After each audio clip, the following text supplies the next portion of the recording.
Welcome, everyone, to another episode of Breck's Blueprint. I'm super excited for our call today. I have Lance Morton. He is our malpractice guru. Super excited to have him on the call today because that is something that I feel like every medical professional needs to know. Lance, give us an intro. Tell me a little bit about your background. I've been in insurance for about 20 years. I've grown up, all I've done is medical professional liability insurance. However, I own an agency that does all kinds of insurance, all PNC, property and casualty. And I specialize in that and have for the last 20 years. Prior to that, I was a part owner in a med spa, my mom's med spa. And prior to that, I was a director of operations for a group of ear, nose, and throat doctors. So I've kind of been on all sides of this thing. I love it. I love it. So, one of the things I remember first asking you about whenever I was starting my med spa is should I get claims made? Should I get occurrence? Like, can you tell us what's the main differences between those? Yes, absolutely. That's a very common question, one of the most common questions. And there's a lot of misunderstanding around it. But hopefully, I've gotten the spiel down over 20 years and it'll make sense to a lot of people. I'm a visual learner, so I always picture a whiteboard, and we'll talk about claims made at the top and occurrence at the bottom. Okay. Before I get into that, so you can understand those two, their names actually help you identify them. So you have to have coverage in force when the claim is made on a claims made policy, and you have to have coverage in force when the medical act occurred on an occurrence policy. So that's probably the easiest way their names kind of identify that. Well, what does that mean in force? You have to have that policy. So if you think about it, if you have a claims made policy, let's say you've had it for 10 years and you cancel today, and a claim comes about a year from now, two Mhm. years from now, uh, you don't have a policy in force when that claim was made a year from now or 2 years from now. How do you do that? Well, that's where tail coverage comes in. You've all probably heard of tail coverage. It's a generic name for extended reporting period coverage or extended reporting endorsement. So if you see ERE or ERP, that is tail coverage. And I believe it got its name tail because it's at the end of the Right. policy. You probably heard of nose coverage as well. It's getting prior acts included at the beginning of a policy. So we don't hear nose a ton, but you probably hear tail all the time. There is no tail coverage needed on an occurrence policy because as long as you have that policy when the medical act occurred, then you're covered as Right. long as that insurance company is still in business. So that's probably the one thing you can't out of your control is if that company's in business. But we only work with A-rated companies or better. That is our best indication of their longevity or their financial stability. So, and whether or not they're going to continue on in business. A lot of times they'll get acquired by other companies, and that will be included. Your coverage with that company will be included with the new company. So the main differences between the two are going to be how the limits work and the premium. So on in our whiteboard, if we're talking about looking at claims made, we'll look at the top, and I'm going to have 10 boxes connected in a giant rectangle, but with the dividers to make 10 boxes. First, we'll talk about the premium. So on a claims made policy, you have what you call a mature premium. Your first year will be a percentage of that or a factor of that premium, and it'll be low. So for our example, maturity usually takes 5 years with most companies. Some it's four, but most five. We're going to use a 4 year just for ease of math, and we're going to use a uh, $10,000 premium, mature premium for ease of math as well. Now, what I'm talking about here is a little different from the med spa space. I know a lot of your listeners are probably med spa related, but some of them may be physicians that are in med spa. So this will work a little bit different, and I'll explain that at the end. But in general terms, this is how that claims made an occurrence works. on a claims made policy, you would start at a fraction of the mature. So if it's a 10,000 mature, let's say it was 40% the first year, you'd start out at $4,000. Then when you renew next year, your premium is going to go up to $6,000. Then the next year, 8,000, and then finally it would hit maturity at 10,000 that fourth year. And barring any changes in your exposure, such as claims, board actions, maybe some procedures that are outside of your specialty that were approved by the company, or rate changes by the company, it would remain that 10,000 year over year over year. So you'd have 4,000, 6,000, 8,000, 10,000, 10,000, 10,000, 10,000, 10,000, and so on and so forth. On an occurrence policy, it's slightly higher than the mature claims made. So in our example, we would say it would be 10,500. It's typically around 5% higher. So 10,500. And instead of getting that break the first year where it's a factor, you actually start out at that. There's no maturity. You just start out at that number. So in all 10 boxes in our example, it would be 10,500. So the reason it's more expensive will become clear when we talk about the limits. And so we'll erase those premiums out of those boxes. And now we're going to talk about limits. Your limits, you usually have two when we're talking about medical professional liability. 1 million, 3 million is a very common across the United States. There are other states that have 200,000, 600,000 like Texas, 250,000, 750,000 like Florida. You've got some that are weird, like 1.3, 3.4 on the Upper East Coast. It's very odd. And then you have states. We have 8 states, I believe, that are patient compensation fund states. They're going to have some different things as well. Those are very, very difficult, notoriously difficult states. Kansas, New Mexico, Pennsylvania, Nebraska is one, Louisiana, and there's a few more, but we won't get too far into the minutia on that. But those things dictate your limits as well. Also, what's going to dictate your limits is contracts. So if you have managed care contracts, Blue Cross Blue Shield, Aetna, United, all of those, they're going to have somewhere in their contract where they require you to carry a certain amount of medical professional liability limits, or facilities. If you are going to work at facilities, those facilities in their contracts will require you to have certain amounts. So beyond that, if you don't have a state law that requires you to have a certain amount, then it's really up to your discretion whether you have it at all.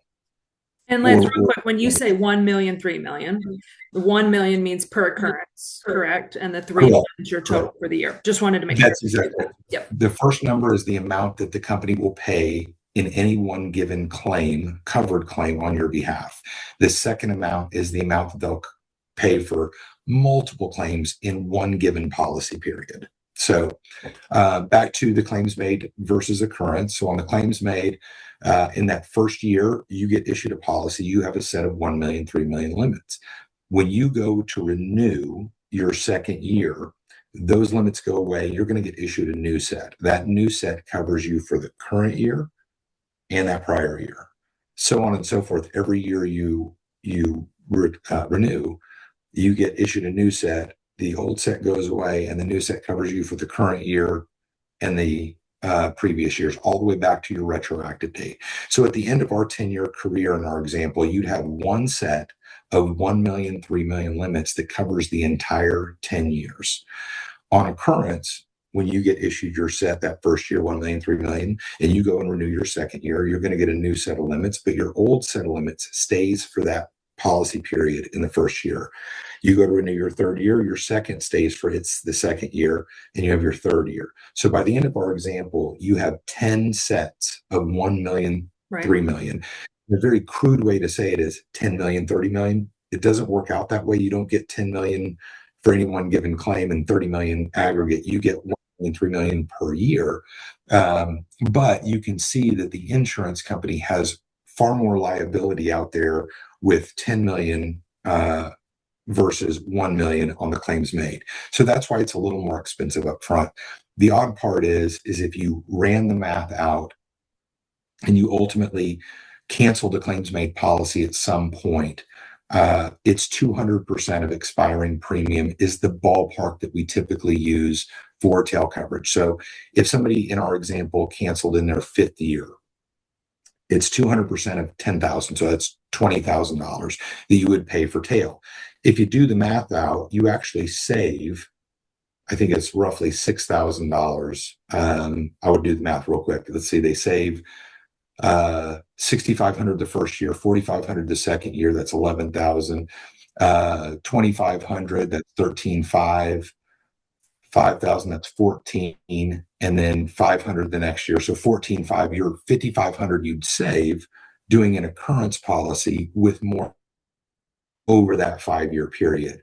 We probably have a majority of our clients do claims made, simply because when they're starting out, and you should always be aware of the bottom line, but when you're starting out, you're especially aware of it, right? You've got these budgets that you got no income coming in Right. just yet.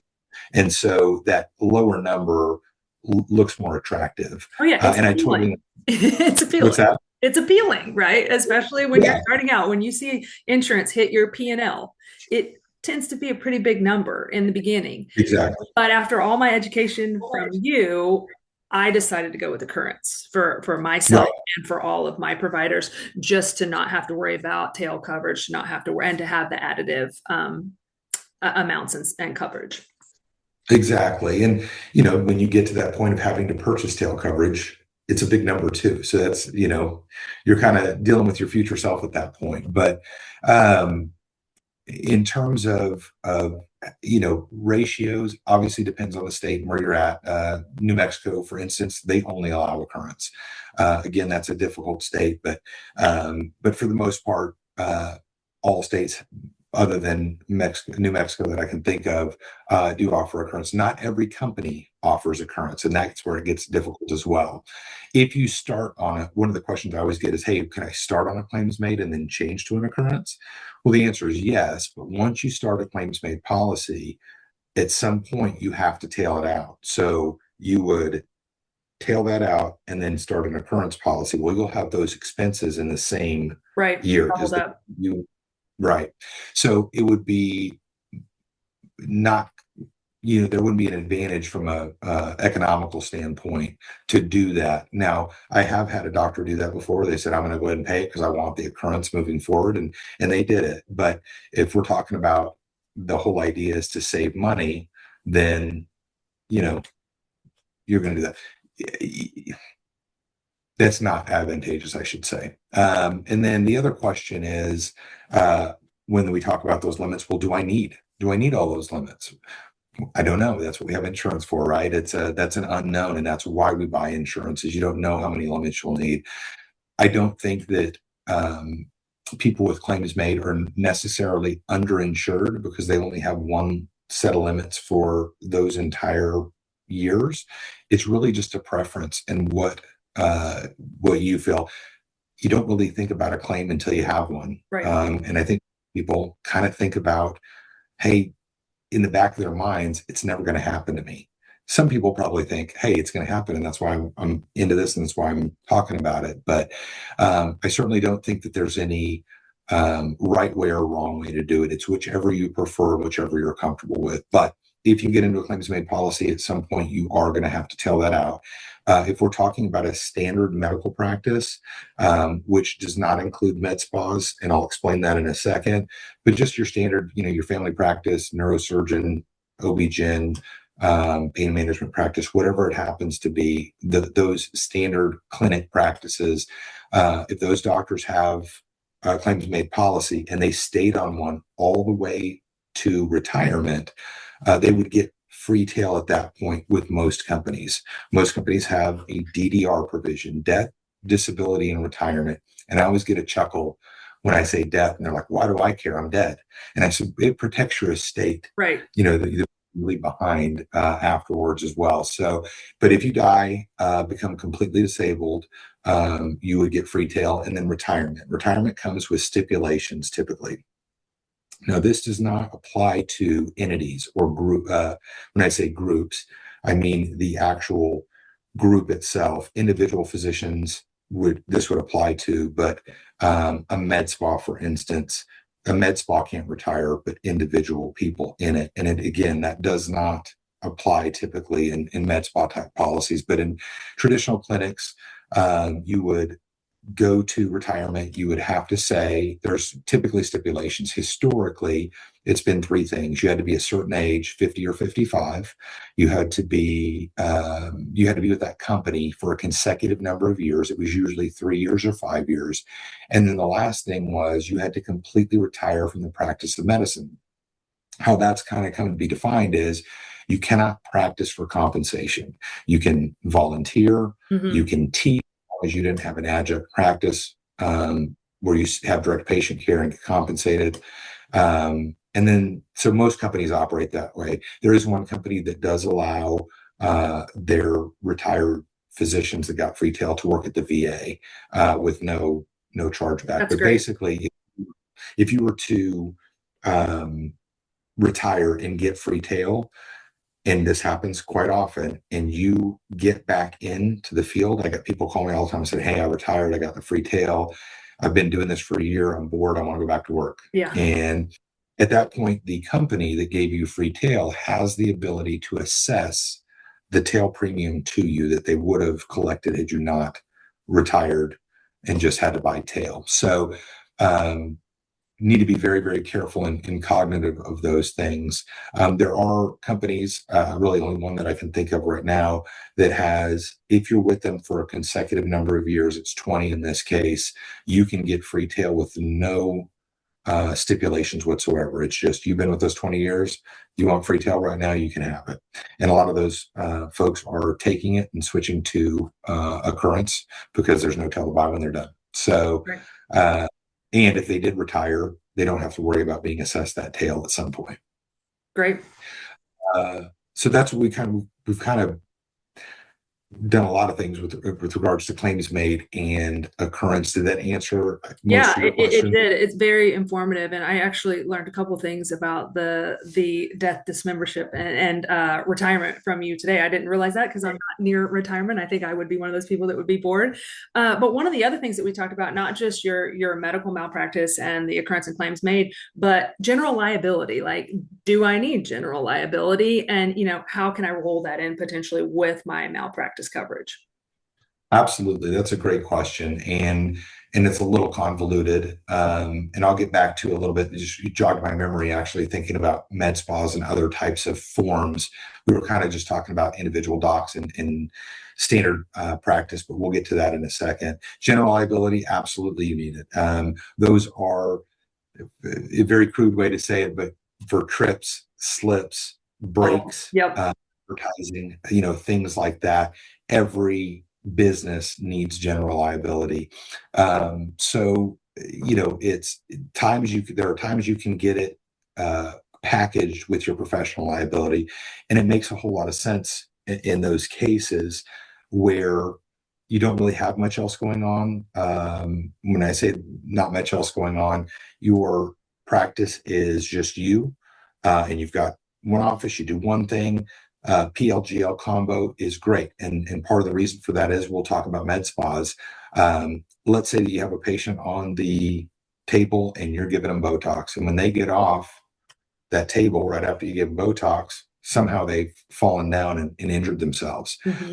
You have the same company, a PLGL combo policy, there's no finger pointing, right? No matter what, whether they say, well, wait a second, that was a medical issue. No, that was a general issue. Then you've got the same company on it. Right. If you have different companies, which we do probably more often than the combo of PLGL, you might have something where the GL company says that's was because of the Botox and that needs to be under the medical professional, or you have a medical professional company saying no, that was they tripped over something, that's a general liability. I haven't seen in my 20 years, I haven't seen a whole lot of finger pointing. It's just something that might happen if you have different. The way we look at it is when you get what we call a BOP policy, a business owner's policy, it's a package policy that puts together general liability and your business personal property. Your business personal property is defined as your, equipment, your furniture, things like that. We always kind of describe it as if you took your building and you turned it upside down and shook it, what would move about? That's all your business, personal property. And that policy is typically more robust than the GL you get on a PLGL. Not always, but typically. So when we're doing that, if you've got a ton of stuff, property to put in there, we will go with the GL, the BOP policy, the GL property package. And then medical professional companies don't typically do those. They do the GL, but they certainly don't do the property or things like that. So there's all kinds of different things to consider, but those are what you would consider when talking to your agent and talk through with them on what your specific needs are, what you're doing, and what would work best for you. So absolutely, everybody needs to have GL in some form, because what you don't want is your business to be stifled or ended because you didn't have insurance and somebody, injured themselves in some way that wasn't medical professional. So yeah, my policy's combined. And so I just, in case you guys are wondering, I do a $1 million, $6 million occurrence policy with the general liability. I also add medical director coverage on there, which we're not going to get into today because it's not applicable to everybody. But I actually use CM&F, and Lance and I are getting ready to talk about why I use them. Peptides are huge, Lance. They are up and coming. Everybody's using peptides, and most companies don't cover them. So, talk to me about all of the difficulty and the headaches you and I have had the last however many years around peptides. unfortunately, you are absolutely correct. We've had so many discussions, and I'm very thankful for clients like you, Breck, because you read your policies, you understand, and that is something that is absolutely necessary for anybody listening. Understand, as an insured, you, whether it's your homeowners, whether it's your business, whether it's your medical professional, it doesn't matter. You It is your responsibility to read your policy and understand it, and know that an insurance policy, all it is a contract between you and the insurance company. And they're saying, in exchange for the money you pay us, these are the things that we'll cover. And in there are exclusions. And this is where it gets convoluted a little bit. In some policies, we'll call them all peril policies. There's you may have heard this before. You say, if it's not specifically excluded, it's included. Right. Well, that doesn't necessarily work for all policies, and especially when we're talking about med spa policies, it's more of you have to let the insurance company know what you're doing, and if you don't, you might not be covered for it. Standard physicians, if you're a family practice physician and you're doing something within the scope of family practice, or an anesthesiologist and you're doing something within the scope of anesthesiology, then that would be more applicable there. But I always say, I think I've told you this before, Breck, you've had a saying, or you've heard a saying that says it's better to ask for forgiveness than permission.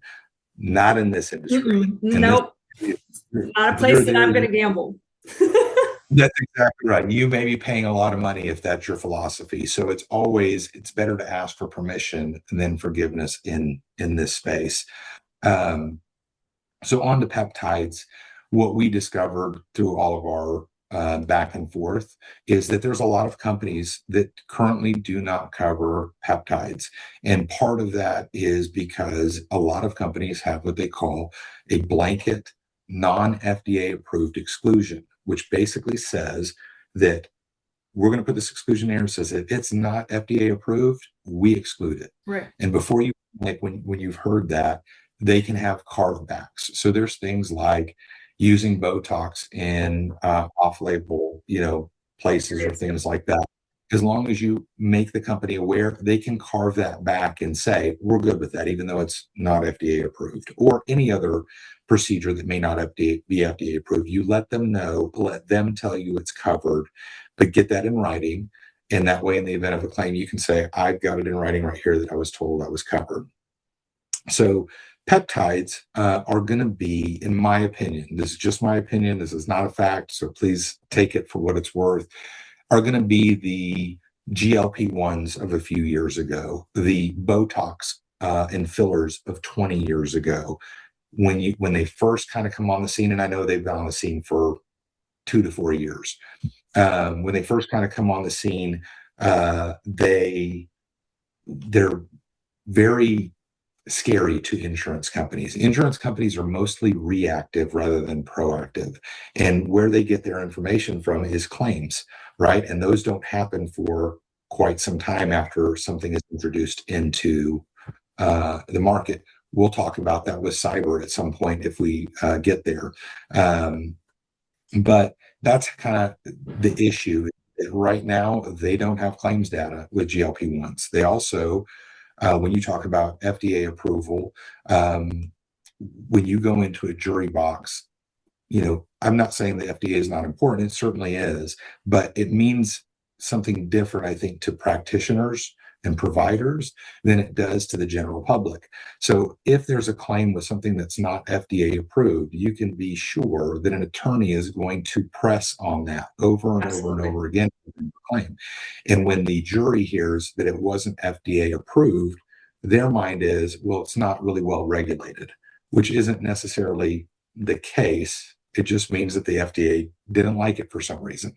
And I could go on and on about the FDA and what they approve and what they don't approve and why and all that stuff, but we'll Yeah. save that for another Yeah. podcast. Another And podcast.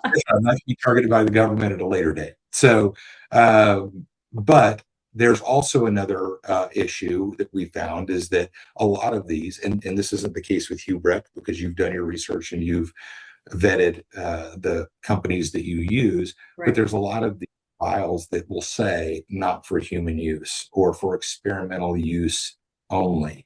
That terrifies the insurance companies because, again, when you're thinking backwards from a claim, when they're in the courtroom and the plaintiff's attorney says, hey, by the way, the label on this says not for human use and not for, or for experimental use Research only. purposes only, right? Yes.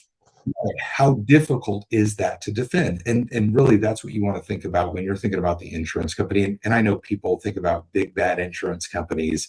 They're not quite as big and bad as you think. It's all very scientific, but how they think about it is, what are our chances of a good defense in the event of a claim, right? They're thinking about that in terms of your claim history, what you do, what you're offering, your training. That's the stuff they ask for in their underwriting process because they're wanting to evaluate what are the chances that this person's going to have a claim based on what we know. And if they do get into a claim, what are our chances at a good defense? So those are important things to consider. I try to consider myself as an empathetic person. I know that being truly empathetic means that you have to have been in the shoes of somebody else. But in our general sense of the word empathy, I just try to put myself in somebody else's shoes and see their perspective, and it helps me as I move forward. So if you can put yourself in the position of the insurance company and say, hey, look, if I was going to bring somebody on and put my money on the line, what do I want to know? Right. It And be makes fair to sense. have that be fair to you. Yeah, Right. and so So ultimately, I think what Lance is saying is you need to do your research as well. You need to read your policy. You need to read your exclusions, and you need to not take a gamble, right? You need to not ask for forgiveness instead of permission because it doesn't work in this case. And Lance, we've only got a few minutes left, so if you want to touch on cyber briefly, and then tell everybody how they can get a hold of you so that they can pick your brain like I have as well, that would be great. sure. Cyber, man, that could probably be its own podcast on its Yeah. own. It's been around, cyber insurance, I should say. Cyber's been around for, forever. But cyber insurance has probably been around for about 10 years, give or take. It is very, very volatile, again, because even though there's 10 years, there's very little data in terms of claims. That said, it's not really a matter, this is what they say, it's not a matter of if you're going to get a cyber event, it's a matter of when. Mhm. And with the way technology is advancing, it's breaking off. We've got things like AI that aren't necessarily covered in cyber policies. And you're thinking, why? That seems like it's cyber. Or there's other data, your retina scans, fingerprint, those are sometimes Mhm. excluded, often excluded in those policies. So we can do that again, a whole podcast on that. What I would say is cyber, we recommend to every single one of our clients no less than $1 million in cyber liability. If you're doing something where you don't really have any cyber presence, you work for a hospital, they cover everything for you. You just go to work and do it. That's not really for you. But if you own your own business and you have something, healthcare is the number one target. It's super easy to look up and as Breck said, do your research, and you'll be able to see real quick, the types of claims that come in. And there are a number of them. There's all kinds of different things that can happen in cyber: ransom, blocking, bricking, all kinds of things. And bricking just basically means they get into your computer and really turn your equipment into bricks. That's really all they are at that point. There's a number of different things. I could go on and on, but just easy Google search on that and calling somebody who knows, they can kind of walk you through all of those things. So definitely recommend it. Medical professional, general liability, business personal property. If you have employees, workers' comp, cyber, we can insurance you to death. It's never my intention to do that. The worst thing that could ever happen to me, and it has happened to me, is somebody calling me and saying, I've had this scenario. Is there coverage for it? In this case, just to give you the information, it is billing errors and omissions. One of my clients called me and said, hey, I got a claim. Is there insurance for this? Well, in his policy, there was limited insurance for it, but he could have gotten another policy that would have covered him. Mm-hmm. And he would have liked to have known that. He's still a client to this day. He's not mad at me for not telling him. But that's when I came out and said, it would take me 3 weeks in, being on the phone with you every day to talk about all the different All things the we could risks, cover. yeah.